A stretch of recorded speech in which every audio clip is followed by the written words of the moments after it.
저는 문재인 대통령의 취임사를 한번 봤어요. 나라가 굉장히 어렵고 힘든 상황이 돼서 이거 나라 어떻게 이렇게 하고 있는가 싶어가지고 이제 문재인 대통령 취임사를 봤는데 인터넷에 보니까 3장 정도 되더라고요.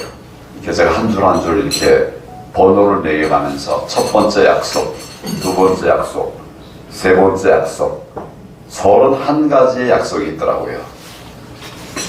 근데 그러니까 지금부터 한 2년 이상 전이죠. 2년 반 정도 전인데 벌써 그때 약속 지킨 거 하나도 없더라고요. 그래서 내가 답답해가지고 나중에 언론에 인터뷰할 때 아니 31개 하나도 지킨 게 없더라. 어떻게 말을 이렇게 하냐. 그랬더니 기자가 물어요. 저한테 얘기를 해요.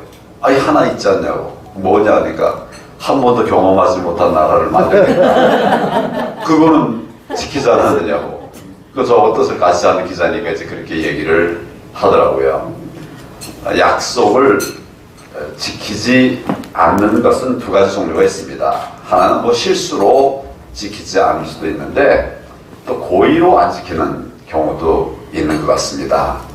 31가지를 다 안 지킨다면 그거는 실수일까요? 고의죠, 고의. 무능이거나 속인 것이거나 그런 2가지 중에 하나겠습니까? 또는 경우에 따라서는 이게 복합적으로 이제 그렇게 됐을 수도 있죠.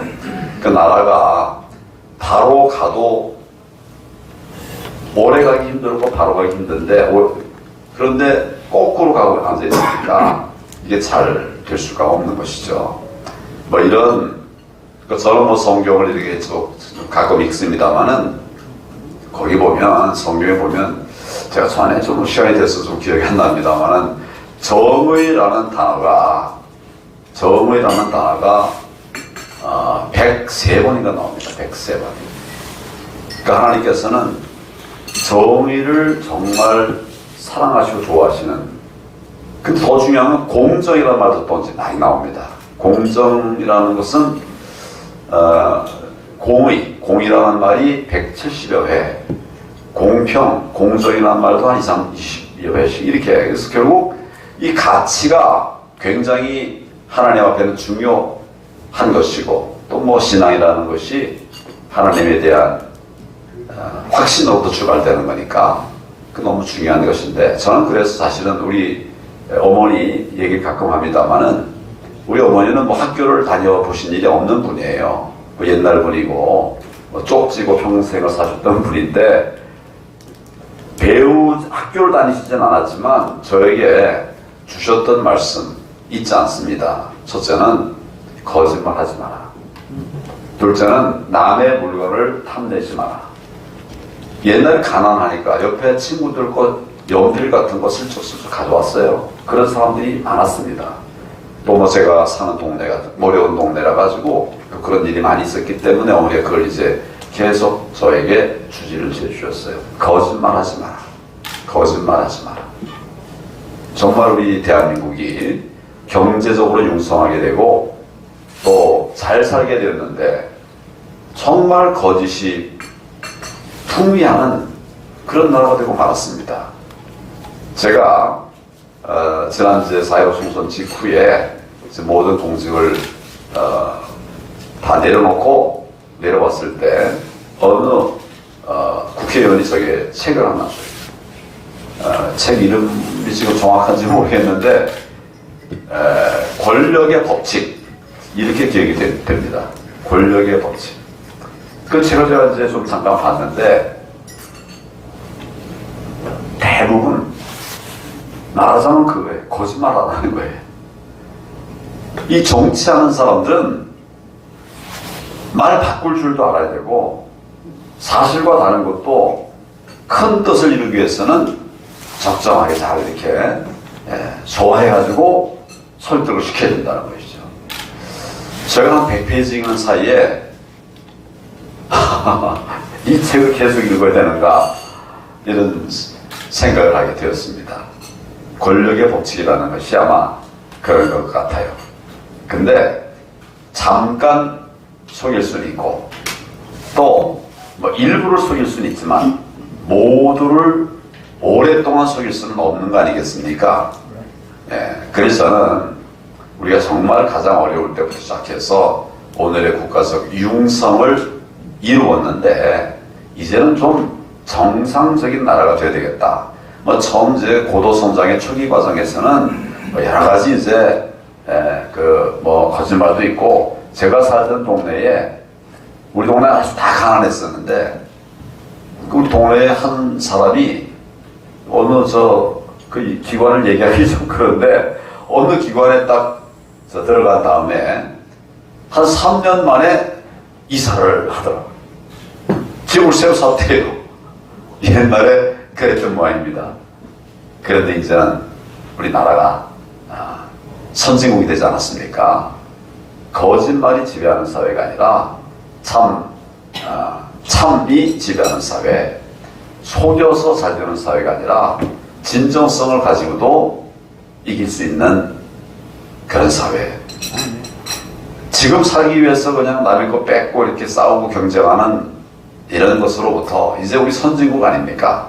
조금 마음의 여유를 갖고 좀 멀리 보면서 미래를 이야기할 수 있는 이런 사회가 되었으면 참 좋겠다, 이런 생각을 합니다.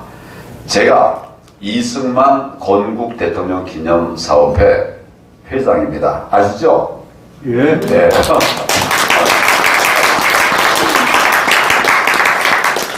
이런 단체의 이 소중한 소임을 맡기에 부족합니다. 또 지금은 그런 때도 적절한 때가 아니다, 이렇게 생각을 합니다. 나라가 정말 이렇게 어렵고, 그런데 저는 한 발 물러서 보면 기본으로 돌아가는 것이 꼭 필요한 때다. 우리 대한민국을 민주주의 국가로 정말 그 어려운 상황 속에서 지켜내신 분이, 세워내신 분이 이승만 대통령인데 지금 너무 무너졌습니다. 네, 박수 치려고 확실하게 칩니다.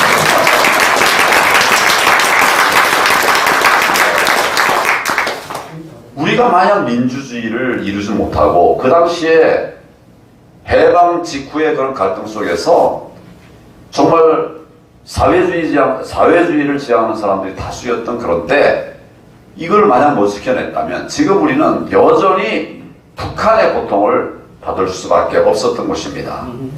이승만 대통령 정말 소중하고 귀한 분인데 너무 폄훼가 돼 있어요. 거짓이 지금 진실을 가리고 있습니다.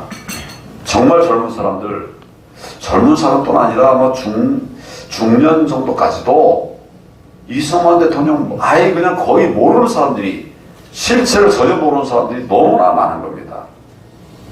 그래서 저는 이런 거짓의 탈이 벗겨지고 진실, 신뢰, 정의의 새로운 사회가 빨리 와야 된다.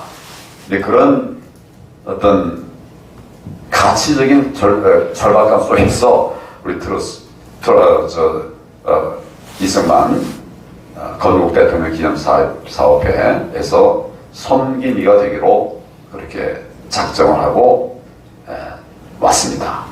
여러분들과 함께 무너져가는 대한민국의 가치를 세우고 잊혀져 버렸던 너무나 소중한 우리 이승만 대통령 정신을 되살리고, 정신뿐만 아니라 그분이 했던 일들, 너무 소중한 일들이 많지 않습니까? 그런 것들을 다 되살리고 싶습니다. 정말 그렇게 우리 여러 또 선배님들, 동료들, 후배들과 함께 이승만 대통령 정말 제자리로 다시 돌려서 거짓이 이제는 묻히고 정의가 세워지는 그런 나라 만들고 싶습니다. 아직 제가 지금 이제 정치 마무리 아직 많이 남아있어갖고, 특히 지금 이제 부정선거 이슈 때문에 명백히 부정선거인데 다들 정치인들이 얘기를 안 하고 있어요. 그래서 제가 그 얘기를 계속 해야 되고 또 국민들에게 알려야 되기 때문에 좀 여력이 없습니다만은 그래도 틈틈이 우리 고모님들, 그리고 또 이제 부회장님, 우리 이모님들과 함께, 또 특히 사무총장님이 너무 수고가 많으세요. 하고 있는데 조금 더 시간 지나고 나서 이제 대선이 끝나고 나면 여러분 좀 자주 뵙기를 바랍니다. 자주 뵈서 자주 뵈서 놀자는 것이 아니고요.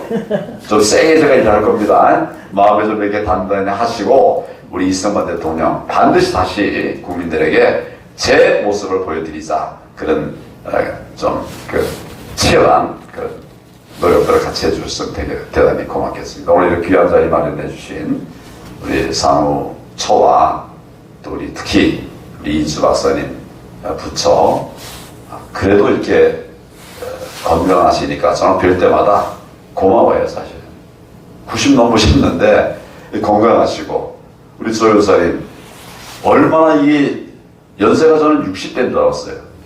정말 그냥 기억력 아주 총명 아주 또렷또렷하시고 그래서 하여튼 같이 이렇게 우리 이승만 대통령 되살리는 그 일에 어렵고 힘든 과정을 거치게 될지라도 같이 가주셨으면 고맙겠습니다. 감사합니다.